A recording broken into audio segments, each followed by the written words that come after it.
আসসালামু আলাইকুম viewers, welcome back to my another video. তো বন্ধুরা, আজকে আমরা যে বিষয়টা নিয়ে আলোচনা করব সেটা হচ্ছে ফটো প্রেসক্রিপটিভ। তো আপনারা এখানে আমার একটা ছবি দেখতে পাচ্ছেন, একটা ওয়ালের ছবি। এখানে কিছু আর্ট আছে, আর্ট করা আছে ওয়ালের মধ্যে।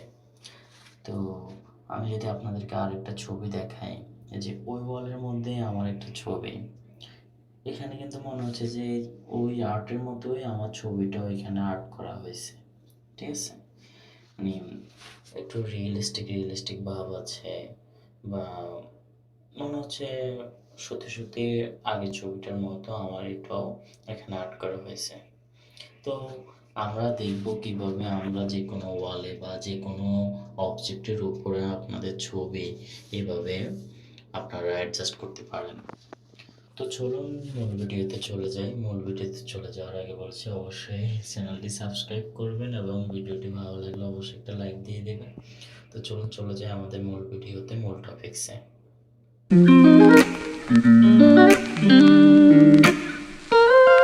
তো বন্ধুরা, আমরা চলে আসব পিক্সেল ল্যাবে আসার পরে এখানে আমাদের এই অপশনটা থেকে আমরা কি করব, এখান থেকে আমরা একটা ছবি সিলেক্ট করব।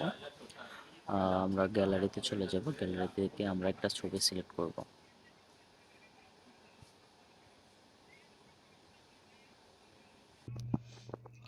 তো আমরা এখান থেকে একটা ওয়ালের ছবি সিলেক্ট করি।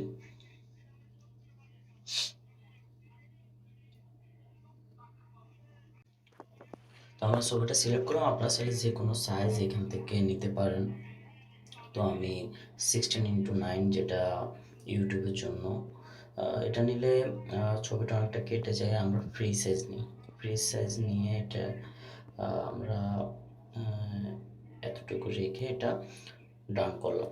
ডান করার পর এখন কি করব, আপনারা যেমনটা দেখতে পাইলেন শুরুতে বা থাম্বনেইলে, যে আমার একটা ছবি, আমি এরকম ওয়ালের মধ্যে যেমন এখানে ছবি আছে, এখানে এই ধরনের ছবি আমি অ্যাডজাস্ট করব। আমরা একটু ডিলিট করে দিই। ওকে, এখন আমরা কি করব, আমরা আরেকটা ছবি আনবো। আনতে হলে আমরা চলে যেতে হবে এখানে প্লাস আইকনে গিয়ে আমরা এখানে ফ্রম গ্যালারিতে যাব। ফ্রম গ্যালারি থেকে আমি একটা ছবি এখান থেকে সিলেক্ট করব।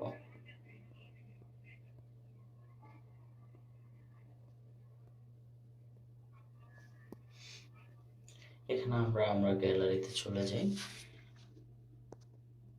গ্যালারিতে এসে এখান থেকে একটা ছবি সিলেক্ট করে নেব।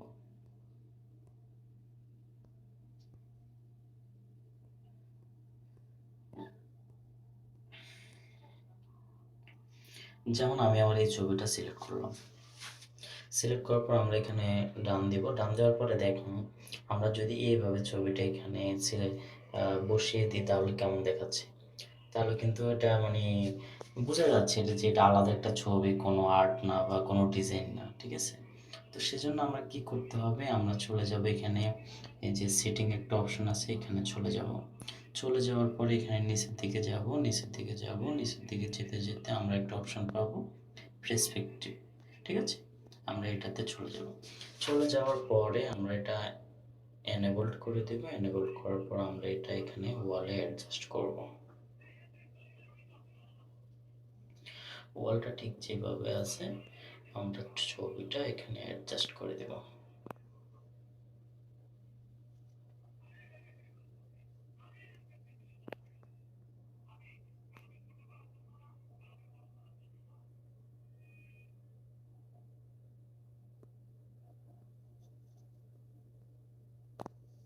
বাস দেখছেন, যদি এইভাবে রাখে এখন বোঝা যাচ্ছে যে না, এটা আহ, একটা আর্ট। ঠিক আছে, এটা একটা আর্ট বা এটা ওয়ালে দেওয়া হয়েছে। তো এখন ওয়ালের মধ্যে বোঝা যাচ্ছে না, আমরা এটা কি করব, আমরা এটা আরো ছোট করব। ঠিক আছে, আমরা এখানে আবার যাব।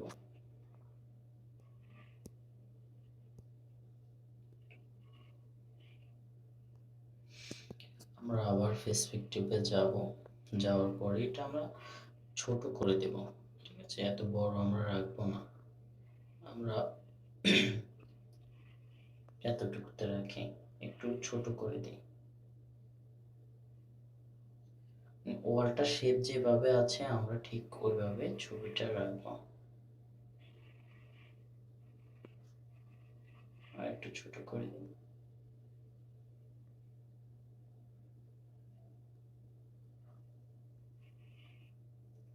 আচ্ছা, আমরা ওকে করে দিই। এখন দেখতে পাচ্ছেন আপনারা, মনে হচ্ছে যে ছবিটা আমার ওয়ালেই আর্ট করা হয়েছে, ঠিক আছে? ওয়ালে আর্ট করা হয়েছে। আমরা এটা চাইলে আরও পজিশন আরও ঠিক করতে পারবো, ঠিক আছে? এটা আরও পজিশন ঠিক করতে পারবো। পজিশনটা একটু ঠিক করে নিলাম। পজিশন ঠিক করার পরে এখন কিন্তু তাও এটা রিয়েলিস্টিক লাগছে না। রিয়েলিস্টিক লাগাতে হলে আমরা কি করতে হবে, আমরা আমাদের সাবজেক্টে সিলেক্ট করব। সিলেক্ট করার পরে এখান থেকে আমরা এটার অপাসিটি একটু কমিয়ে দেব, ঠিক আছে? এটার অপাসিটি একটু কমিয়ে দিলে ওভারের মতো লাগবে, ঠিক আছে? আমরা অপাসিটি একটু কমিয়ে দিলাম। অপাসিটি যদি এই যে এখন আমাদের লাগছে যে এটা রিয়েলিস্টিক, এটা আমাদের ছবিটা, আমার ছবিটা ওয়ালে আর্ট করা হয়েছে, ঠিক আছে? তো খুব সুন্দরভাবে কিন্তু আমরা পিক্সেল ল্যাব থেকে আমাদের ছবি এভাবে অ্যাডজাস্ট করতে পারি। যে কোনো জায়গায় যে কোনো অবজেক্টের উপর আপনারা আপনাদের সাবজেক্টটা এভাবে অ্যাডজাস্ট করতে পারবেন। তো বন্ধুরা, ভিডিওটা কেমন লাগলো অবশ্যই জানাবেন। আজকে এই পর্যন্তই। আর চ্যানেলটা অবশ্যই সাবস্ক্রাইব করবেন নতুন নতুন কন্টেন্ট পাওয়ার জন্য। তো কমেন্টে জানিয়ে দিবেন কী ধরনের ভিডিও আপনারা চান। তো পরবর্তী ভিডিওর জন্য অপেক্ষা করুন। ধন্যবাদ সবাইকে।